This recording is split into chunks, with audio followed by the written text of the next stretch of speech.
Thanks so much, Rob, for that introduction. Thank you also to Queensland Trade and Investment for the invitation to speak. Bernard Salt, I'm a partner with KPMG based in Melbourne. My presentation today deals with Queensland's engagements, Australia's engagement with the G20, a demographic perspective.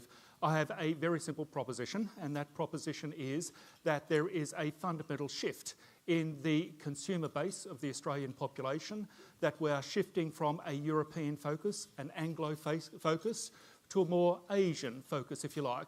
And I think that this is evident in the representation in the G20 in this room today. I think there are also issues around Australia as a place to invest. I get it that there has been a diminution of manufacturing. I get it that the mining sector has perhaps come off the boil.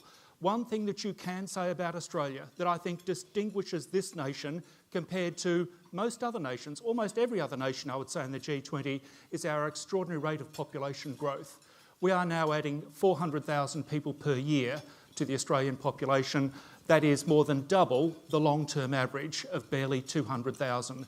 Building, construction, infrastructure, household formation, retail goods, consumer goods and services is what Australia wants, and it's driving our prosperity at the moment. I want to start, however, by taking a big picture perspective and look at where Australia sits within the G20. What is the size of the Australian economy in comparison to global economies, if you like?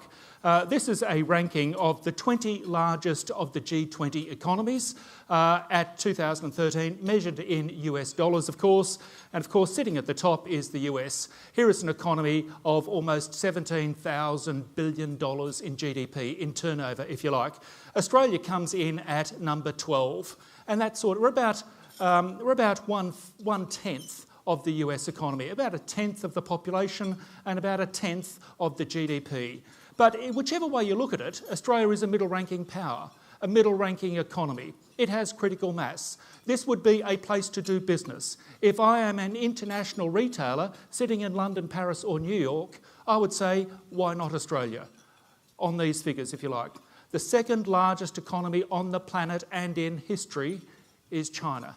With a US dollars, I get it about purchase price parity, it's another argument of course, but in US dollars, $9,000 billion in GDP.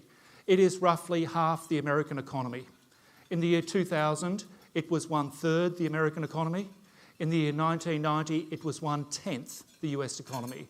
And of course, the argument is that at some point in the 2020s, the US economy and the China economy will change positions, and that the China economy will be the largest and most powerful economy on the planet and in history. In either case, you can see where Australia sits, around about number 12 in the world. But this is not the measure. This is not the measure in terms of who has the capacity to buy Australian product, our gas, our coal, our iron ore, our agribusiness product, if you like, our education services. The real measure, I think, is in GDP per capita, wealth per capita. When you take the G20 countries, which country has the highest GDP per capita on average? And when you do that ranking, the highest one, of course, comes out to be Luxembourg, part of the EU. Barely 60,000 people live in Luxembourg. But number 2 on this measure is the Australian nation, the Australian people. 24 million people live in Australia, and an extraordinarily high income per capita in US dollars. And I suppose it raises the question, are we an extraordinarily lucky nation or are we deluded? Are we paying ourselves far too much? I think time will tell with regard to that. But again, I don't think that this is the measure. I mean, I would be, in trade, I'd be saying, well, every one of those countries on the left-hand side of the chart have the capacity to buy our stuff, our agribusiness product, our coal, our iron ore, our gas, our education services, our tourism services. These countries have the capacity to strongly integrate with Australian and Queensland trade. But it doesn't say anything about the rate of growth. What countries are emerging, if you like? What new markets? What markets have not really been developed sufficiently, I think, from an Australian perspective, and certainly from a Queensland perspective? If you could measure the rate of growth of income per capita since the GFC, which countries would pop out at the top. Which countries have performed best globally since the global financial crisis? And you think, oh, it's probably China. You're probably right. And in fact, it is China. The Chinese income per capita since the global financial crisis has in fact doubled. And Indonesia. These are the markets for Australia. These are the markets for Queensland. A rising capacity, that middle classisation. We need to invent a new word to encapsulate the concept of middle classisation, because that is what is actually happening here. China, Indonesia, Argentina, of course, may have slipped a little bit since then. Even India doing very well, and of course is a major market for Australian product, and then Australia. Again, a 36% increase in income per capita. Saudi Arabia, Brazil, the Republic of Korea, of course, Russia and South Africa round out the top 10. These are the markets that are rising, that have performed best at a global level within the G20 since the GFC.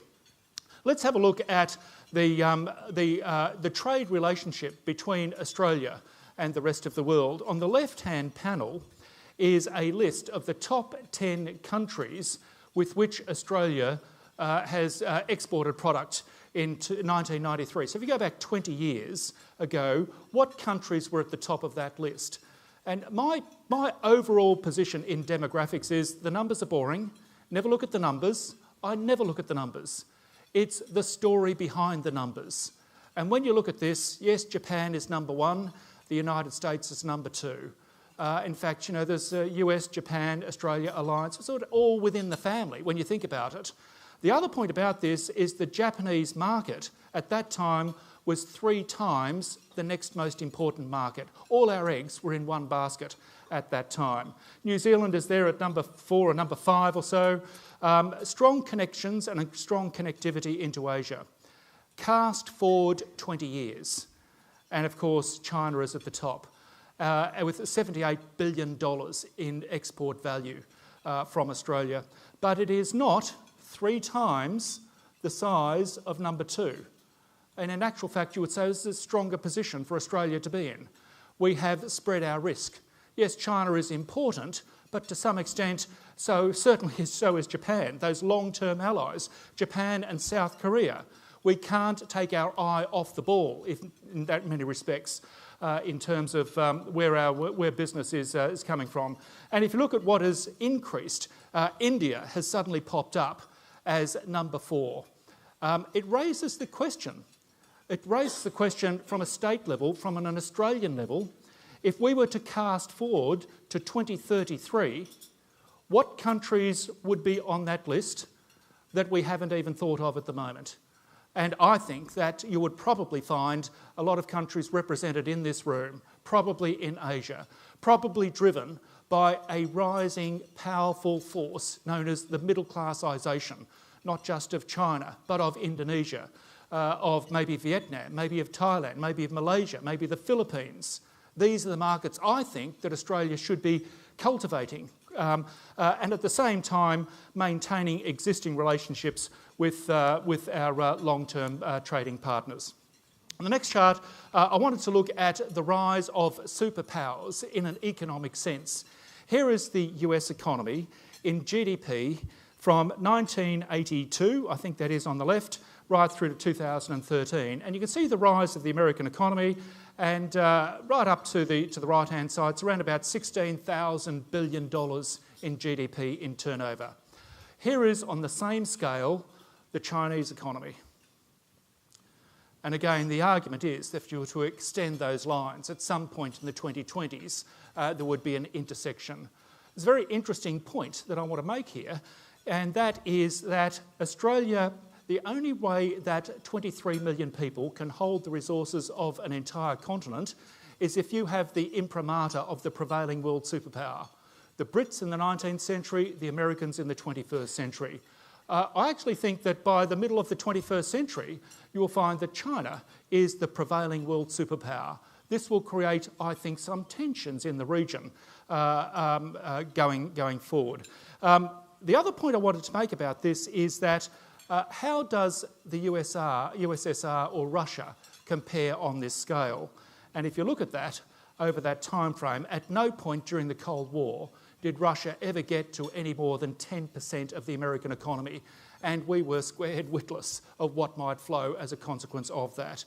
I think there are real tensions, real issues, some uncomfortable discussions that I think will flow at some point during the 21st century because of these big picture, positional, demographic, economic shifts across the planet. Interestingly, as China rises from 10% of the American economy to 33% of the Australian American economy to 50% of the American economy, it will go through a transition in demand that will benefit Australia, that will benefit Queensland. And in fact, you could say, well, you know, probably around the year 2000, there will be an emphasis on resources, iron ore, coal, gas, maybe uranium in due course. And that this will underpin the demand for Chinese cities. This is a metaphor for a range of countries that you could apply this to in Southeast Asia. So this would be steel or expertise, maybe in architecture or planning or management of cities. I think you cannot have the rise of a superpower like this and not have an extension into military issues. I think that military issues would be a matter to be developed over the next 10, 15 years or so. And of course, the great challenge for China is to manage dissent, internal dissent, in the way in which the Americans have to manage dissent, different views, different points of opinion within their community. In the next chart, I wanted to take this one step further and look at the engagement with Australia. I know you do get access to the slides, and I was asked to focus on the G20. Here is the G20, almost 40 countries. So you have the 19 G20 countries plus the EU. And if you add in all the bits in the EU, you get about 38 different countries that are effectively represented in the G20. What is the connectivity? What is the demographic mixing and merging of those 38 countries with the Australian people? And of course it is dominated by the Brits, the Anglos, if you like. 1.2 million people, Australian people. 5% of the Australian nation was born in Britain. Then, of course, you have the Chinese. This is 12 months ago. It's probably closer to 450,000 Chinese people. Indians, almost 400,000, probably largely students when you think about it. The Italians came here in the 1950s, the 1960s. South Africans, the flight of the South Africans over the last 20 years or so. Germany, post-war immigration. Greece, post-war immigration. The Americans and so forth. I never look at the numbers. As I've said, the numbers are boring. When I look at these charts, I see an Anglo, Mediterranean, Asian, Indian, rising Arabic fusion culture. When the Greeks and the Italians arrived here in the 1950s, we regarded their food as wog food. By the 1980s, we realised that actually your food is better than our food. By the 1990s, we started to eat out on the pavement as they did the piazza, the plaza. It took us 30 years, but ultimately there was a fusion, an Anglo-Mediterranean fusion culture, out with tea, in with coffee. If you were buying a fashionable terrace house in Paddington in Sydney, or maybe even in a Queenslander in New Farm in the 1980s, and you wanted to put on an extension, it would have been done in the style of the Queenslander or in a Victoriana style, if in that Paddington terrace house in Sydney. By the 1990s, that extension would have been done as a glass and concrete minimalist cube. It was a design shift that gripped Australia in the middle of the 1990s, I think driven by this Mediterranean value set. It impacted our palate and our design. Come to, say, Melbourne or Sydney or the fashionable precincts of Brisbane on a Friday night, cafes, bars, restaurants. Men will shave their head, they'll wear those edgy black glasses, they'll dress in black. You could be in the laneways of the Galleria of Milan. There was a fusion culture that emerged in Australia in the mid-1990s, and it has proceeded. If that is the case, maybe what you should be doing now is going to Shanghai, walk along the Bund, to see what will be the behaviours, the affectations, the sense of design, the palette shifts that might be Australianised as we progress our Anglo-Mediterranean, Asian, Indian and rising Arabic fusion culture in the future. Who knew what quinoa was 3 years ago? Of course, it's an Arabic food. What foodstuffs will the Australian people suddenly gravitate towards?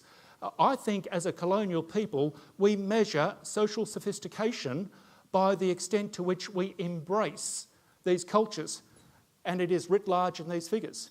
4 million Australians, there's only 23 million of us, 4 million were born in the G20 countries, and that doesn't include New Zealand. There's 700,000 New Zealanders living in Australia. There's only 800 on the South Island of New Zealand, and our number is growing more rapidly. If you were to add in one of the parents, actually from a G20 country, it's not 3.9 million, it's about 4.5 million. Well over 1/4 of the Australian population has a cultural parenting heritage connectivity into the G20. Show me another country in the G20 that has that degree of demographic interconnectedness. Not even America. Not even America. In my view, stronger Latino influences, of course, stronger European influences, but it is Australia. If ever there was a market, if ever there was a connectivity to agribusiness, to foodstuffs, to ideas, to consumer goods, if we are growing at 400,000 people per year, building, construction, new television sets, new refrigerators, that all come out of Asia. An extraordinary opportunity, I think, for Queensland, an extraordinary opportunity as we integrate better into the Asian region. In actual fact, Australia is going through a transition from an Anglo-European focus to an Anglo-European Asian focus. And that is the pivot point that we are on at the moment. And I think those that recognise that transition and can set up the relationships will prosper over the next decade or so. The next chart, I want to introduce you to what I call the Dubai effect. The reason why Dubai was such a successful city-state in the late 1990s, early 2000s, is that it was a safe haven in a troubled world. Make your money in Saudi Arabia, but park your money, your family, your lifestyle, buy an apartment, educate your kids, have a medical procedure, live 3 months of the year, 6 months of the year in the safe haven of Dubai. The same logic applies in Europe when you think about it. Russian billionaires do not live in Moscow. They live in Belgravia in London. Make your money in Shanghai, Beijing, wherever it is, but park your money, your family, your lifestyle, buy an apartment, live 3 months of the year, educate your kids, go to the casino, and actually transnational. Move between Shanghai and Brisbane, if you like, or Shanghai and Perth, Shanghai and Sydney. To me, these are the opportunities that we'll see going forward. It's not just food, energy, resources, commodities. It's space, security, lifestyle. It is education. It is health. It is property. And it is a mixing of the cultures, if you like, that we will see going forward. Let's just roll through a couple more slides. Here is the number of people added to the Australian continent over 100 years. This is 1950 on the left. I'll show you through to 2050 on the right.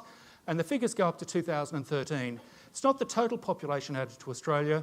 This is the total population added to the 15 to 64 population, the working age population.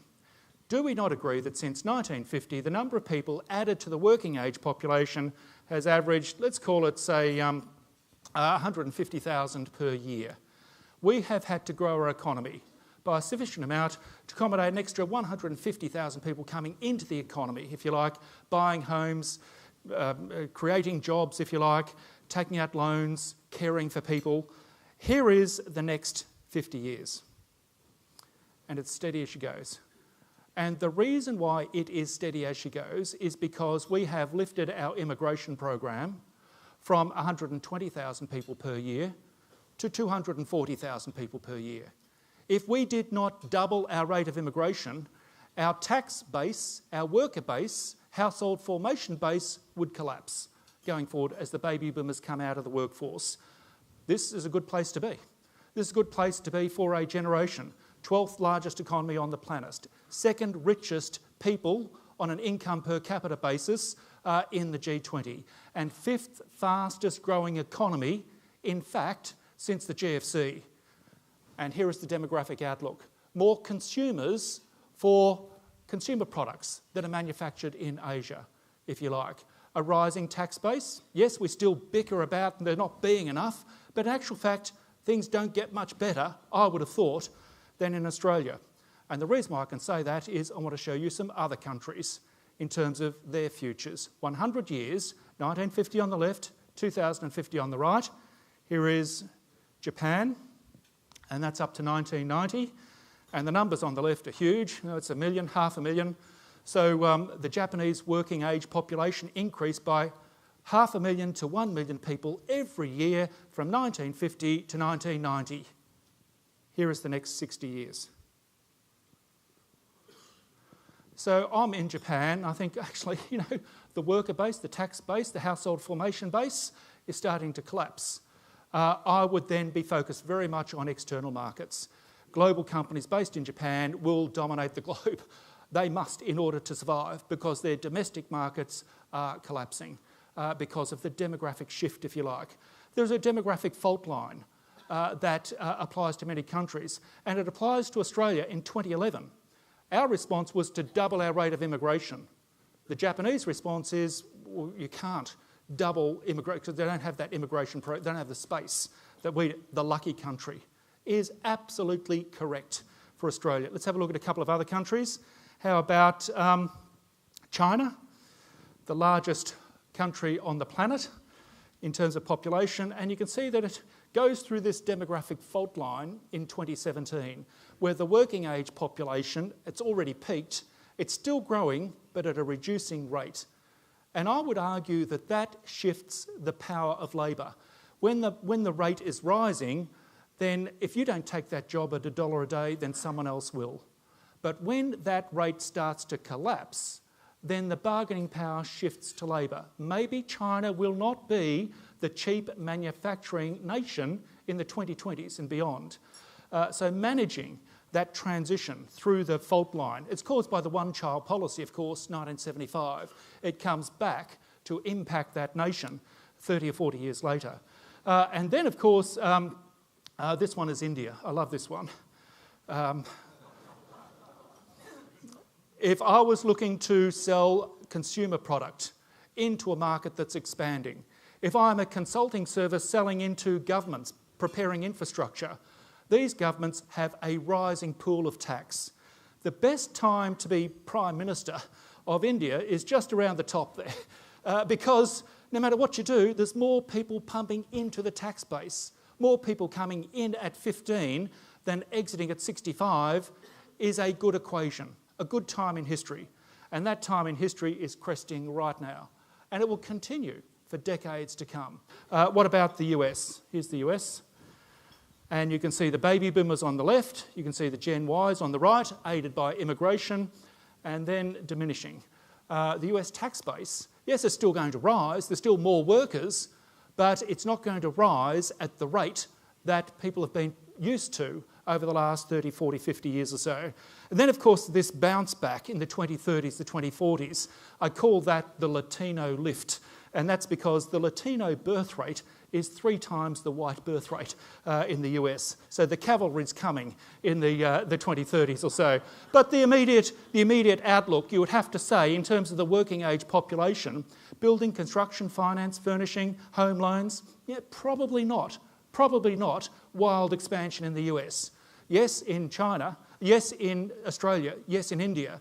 And you can also look at other countries like Indonesia and Vietnam and Thailand and Philippines. You can do this for every country on the planet. So which country over the next 5 years is going to see a surge in the 25 to 35 demographic? And they're the countries that you would be selling product into, certainly consumer product, I suppose.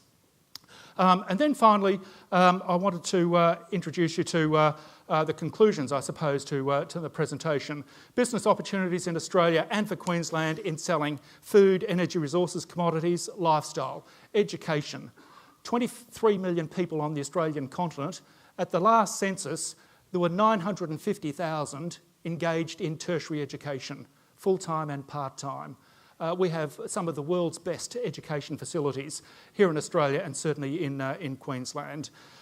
Strong cultural connectivity, and I think this has been overlooked.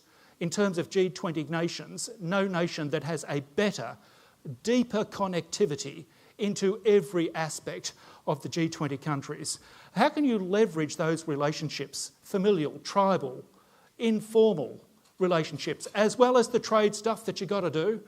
Can you actually create a culture? Can Queensland create a culture of building entrepreneurial relationships at a people-to-people basis or level? And expect and support a culture of transnational residence. This is the idea that you might live in Beijing or Shanghai, but you have an apartment. You actually split your time. You're part resident there, you're part resident here. This, to me, is something that we will see more of going forward, and certainly in the coastal lifestyle cities of the Queensland's coast. And this continue this soft power connectivity. And this is my point. Yes, you do need the trade missions. You need the premiers, you need the treasurers, you need the diplomats, all those sorts of things at the uppermost level. But I'd be playing the long-term game here. There is a strategic advantage, a strategic demographic advantage that Australia and Queensland has in relation to the middle-classisation of Asia, as well as to our long-term relationships back into the Western Europe. I want to conclude by introducing you to some new research that I've done on the results of the 2011 census. I'm not sure how this is going to translate, but I have canvassed every suburb, every neighbourhood, every precinct, every town across the state of Queensland in order to find Queensland's bachelor hotspot. Where is the highest concentration of eligible young bachelors in Queensland? And by young, I mean 25 to 34, 5 years either side of prime marriageable age, and single, separated, widowed, never married or divorced. These boys are on the market. Where is the highest concentration of eligible young bachelors in Queensland? I've run the numbers, and the highest concentration is in the township of Yatala, just south of Brisbane. Look at those numbers. The census shows, I haven't rigged these numbers, the census shows there is 3.45 eligible young men, 25 to 34, relative to eligible young women living in Yatala. Clearly the Yatala pub on a Friday night is the place to be. I have in fact done this for every major city in Australia, including my hometown of Melbourne, and the highest concentration of eligible young bachelors in Melbourne is in a suburb known as West Footscray, and I have been told that the odds might be good, but the goods are odd out in... I would never say that about Yatala. Apparently there's a pie factory there and a brewery as well. I've done exactly the same analysis for eligible young women, and the highest concentration of eligible young women relative to eligible young men across the state of Queensland is to be found in the township of Eli Waters, up north, near Hervey Bay. In fact, 2.3 eligible young women per eligible young male. Of course, Eli Waters is connected to Yatala by the Bruce Highway, which I think should be renamed the Highway of Love, bringing together the girls of Eli Waters with the boys of Yatala. Thank you very much.